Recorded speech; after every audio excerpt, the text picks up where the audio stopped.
Hi everyone, delonewolf here and welcome back to the Sunday recap, my weekly vlog where I talk a bit about my last week in games, and as always we'll start with EVE Online. It's actually been an almost exclusive EVE Online week last week with the hunt hitting, and that really got me going. At first it was like, alright, I need to re-explore this, how the hell does it work? Turns out that it's basically the exact same event as last time, but I had completely forgotten about most of those mechanics, the ships needed in order to run it, so it did take me a little bit of time to get back into the swing of things.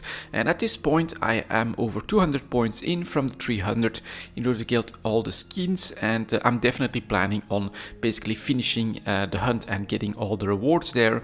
My flycatcher is doing really well, and across the board I think this is one of the most interesting and good events, you could say, that has potential for everyone, and also a pretty low barrier of entry, because it's not like you need the rattlesnake or something like that in order to run these sites. No, it's frigates and destroyers mostly. And so for the omegas, what you can definitely do is invest into a good destroyer that's going to be able to solo these combat sites pretty easily. And then for the alpha clones, it trains your D-scan skills a little bit, so that's very handy, I would say.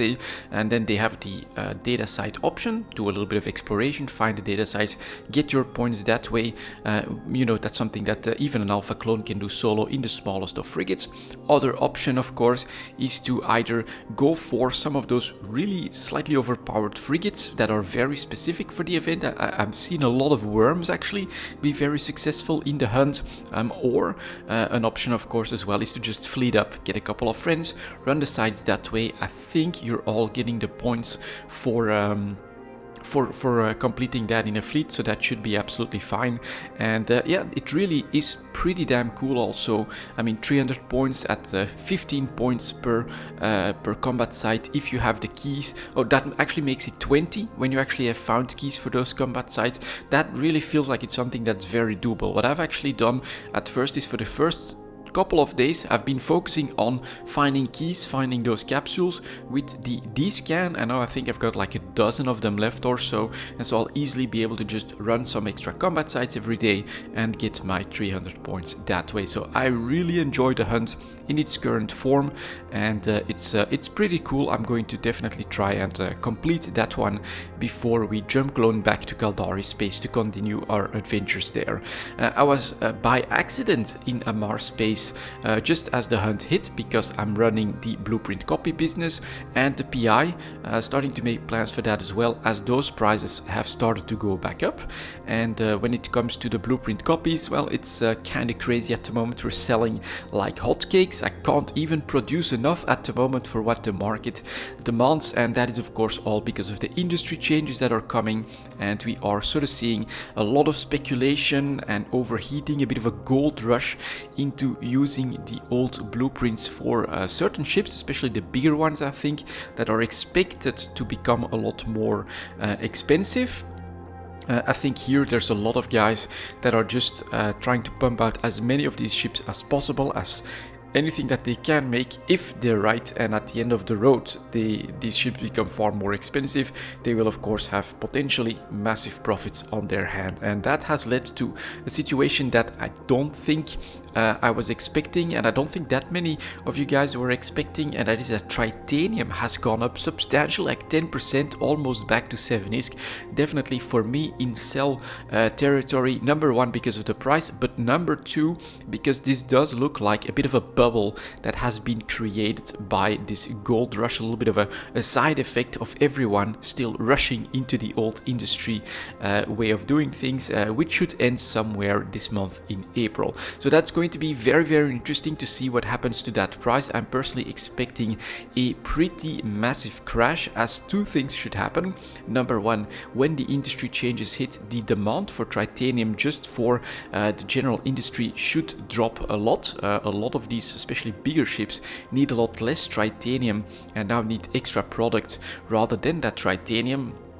And number two, of course, I do think that the players are overheating a little bit at the moment, and they're making so much stuff that there's going to be a massive buildup of reserves in the system, and that is just going to keep everything in check and pretty stable in all likeliness when the industry changes hit. But the disadvantage is that demand for titanium is just going to absolutely crumble after the changes hit, because no one is really going to need it for their production anymore, and they're really not going to have to rush production because there's already so much stuff out there. So that's going to be very, very interesting to see how big of a crash we can expect in titanium, but I do think it's going to be massive. So my tip, honestly, it would be that it would be a great time to be selling your titanium right now if you still can. So that's very cool. A lot of speculation, a lot of action in the market. Super, super cool to witness.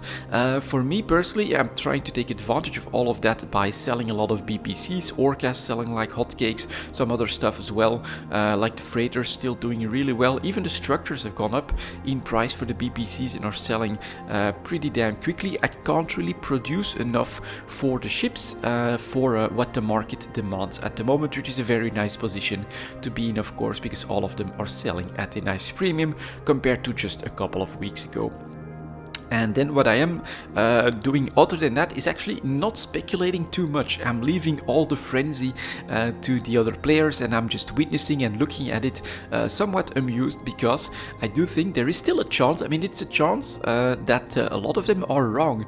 I do clearly remember from the live stream that CCP and the CSM there mentioned that this is the first dev block and you can expect quite a few more, and it is entirely possible that those future dev blocks are going to realign your expectations and your thinking quite substantially. So I don't think we're at the end of the road. I'm personally looking forward to just selling my BPCs and then taking the right position after I know more about what CCP is planning when it comes to industry, potentially the dynamic resource system as well, and then start to make plans on how to take advantage of that. I also think that I'm basically decently well positioned for that when it comes to the balance between my ISK, my stuff, and my Plex. So overall, we should be in a pretty decent spot that, even if it's super deflationary, inflationary, no matter what happens, if it's a lot of stuff that goes up in value or goes down in value, I should still be in a pretty robust position across the board. It means I won't really have big advantages either, but just well balanced, and that's how I like it. So I'm super, super looking forward to all of those dev blocks, to seeing what happens with the industry changes, and to just keep playing EVE Online, which has really been able to dominate my last week thanks to the hunt as well. And that has left me with a little bit of time for something else, and I really only started that this weekend, basically, with some more space engineers. I basically developed a new plan, a next thing that I want to try to do for the cube at this point, and it's actually back on the planet.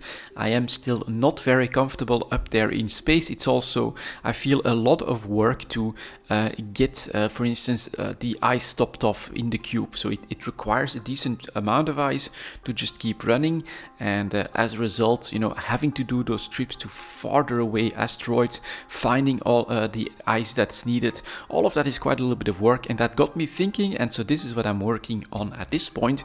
We're gonna add a layer to the cube, which will then no longer be a cube, but it's going to be pretty damn cool, I think, and those are going to become landing pads for cargo drones. And so then what I'm basically planning to do is to be able to set out small mining outposts where we find those resources, both on planets and in space. So I should have both options if my plans work out correctly, and then I should be able to just set waypoints between connectors from the cube and the small mining outpost, and then have cargo drones just make a run in between those two. So that's basically what I'm experimenting with and working on. It's definitely a lot of fun getting back into the timer blocks, remote control block, trying to program those drones, trying to make them not blow up, which quite a few of them have blown up already. Quite a bit of reloading. I do tend to cheat a little bit on that when that happens. Quite a bit of reloading just to get those just those basics back for programming a drone for a very simple route. It's actually pretty complex,